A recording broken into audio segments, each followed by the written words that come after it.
Yo, what is up everyone? This is OJ over here from PlayerEssence and welcome to another Nintendo Switch video that I have here for you guys. And this one is going to be amazing because the big man over at Nvidia himself, Jen Huang, has talked about how Nintendo and Nvidia's partnership is going to be for the long haul. We're talking about decades here when it comes to their systems and video game devices. So let's go ahead and get right into what he had to say on the matter. So contributing to the growth of the Nvidia gaming business plus long-term cooperation with Nintendo. Quotations, Nintendo contributed a fair amount to that growth this year for Nvidia and over the next. As you know, the Nintendo architecture and the company tends to stick with an architecture for a very long time. And so we've worked with them now for almost 2 years. Several hundred engineering years have gone into the development of this incredible game console. I really believe when everyone sees it and enjoys it, they're going to be amazed by it. It's really like nothing they've ever played before. And of course, the brand, their franchise, and their game content is incredible. And so I think this is a relationship that will likely last 2 decades, and I'm super excited about it.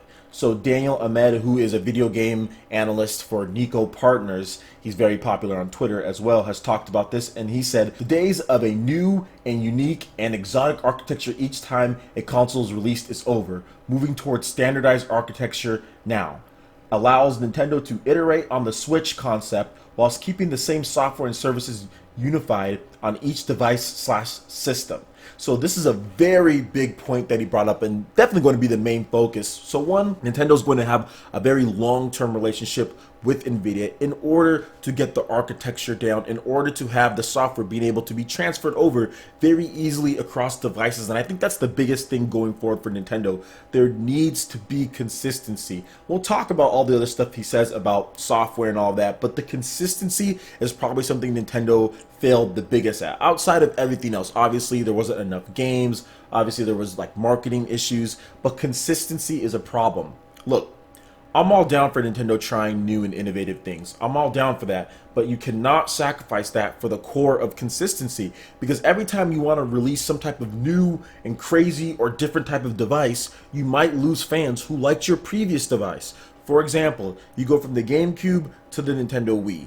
Yes, the Nintendo Wii was a GameCube, but a lot of the games that people like to play traditionally did not make the transition well over from the GameCube. So you might, I'm not saying it's 100%, but you might have lost some fans. Now the Wii sold really well, right? It had a very innovative motion controls, which ended up flaming out in the end. But that's what people liked about the Wii for the most part. When you talk about casual consumers and even some core games like Metroid Prime 3, that some people did enjoy. So you have to look at it like, okay, well, this is your control scheme. Nintendo took all of those years. We're talking how many years to develop another Zelda game?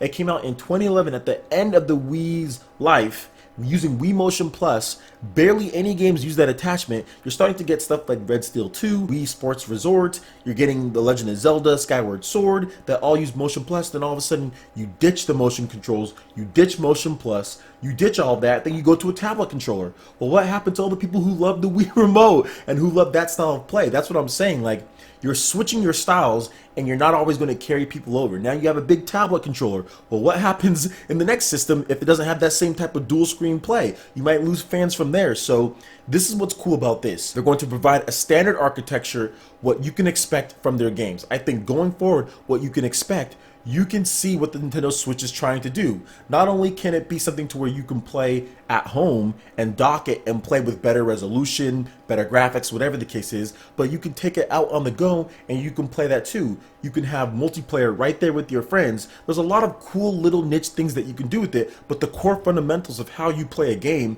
pretty much dates back to the NES when it comes to Nintendo Switch. Every single game is going to be able to be played with a standard controller with standard buttons. That's what they've established in the reveal trailer, the preview trailer for it. So going forward, I'm pretty sure that every single Nintendo Switch device or architecture that they use going forward is going to have some type of uniform or connectivity to the point to where you know how you're going to be able to play your games. Yes, there might be some type of weird thing thrown in there like, hey, it's a console home console, and you can take it out on the go. It's also a portable device. I can see their vision for what they're trying to do. So Nintendo is forming those standards. Exactly. It's like forming what they're going to do as their base. And like Daniel had to say here, the days of the unique and exotic architecture, the Power PC with Wii remotes and all these different things, that's probably numbered. That's done.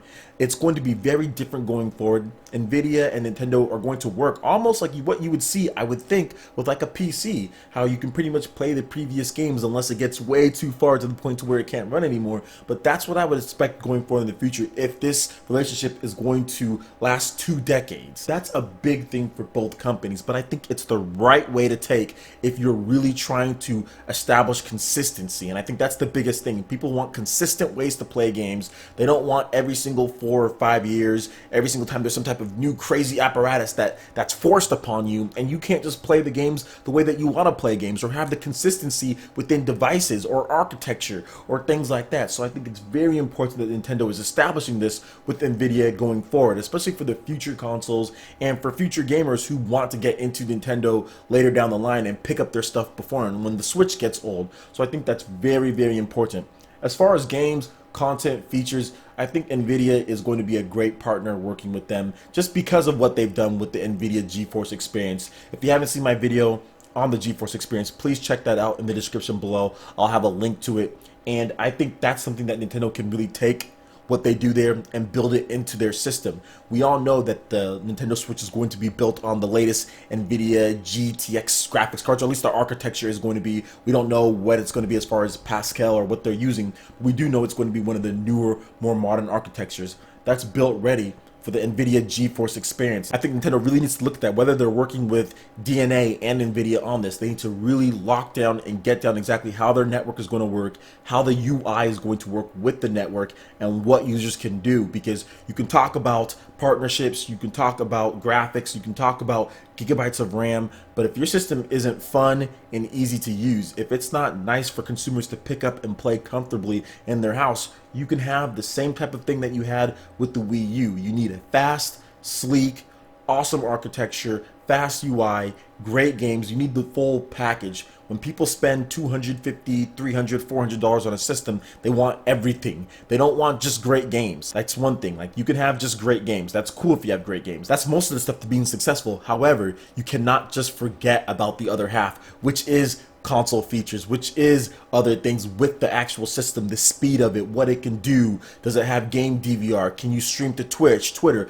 That type of stuff needs to be included from the very beginning. The Nvidia GeForce experience is perfect for Nintendo to pick up right there and get that down, along with DNA working on the account user side. This should be a trio, a partnership that really forges something forward for Nintendo. So I'm really excited about it. Nvidia's excited about it. I'm excited about what Nintendo has to offer, but really I'm just excited to be able to play games consistently with the Pro Controller. That's what they've showed off in that trailer, and it'll be really cool in my opinion to take that Nintendo Switch and go into my daughter's room and play Zelda or play a quick game while she's sleeping. I do think that's a cool feature that they are adding. So let me know what you guys think about this news in the comment section below. I would love to hear you guys' thoughts. Alright guys, that wraps it up for this video here. Go ahead and hit that like button if you did like it. Lets me know you guys want more content like this going forward in the future, and subscribe to PlayerEssence for more news, reviews, trailers, tips and tricks, and everything in gaming. Thank you so much for watching, and we'll see you for the next video. Peace.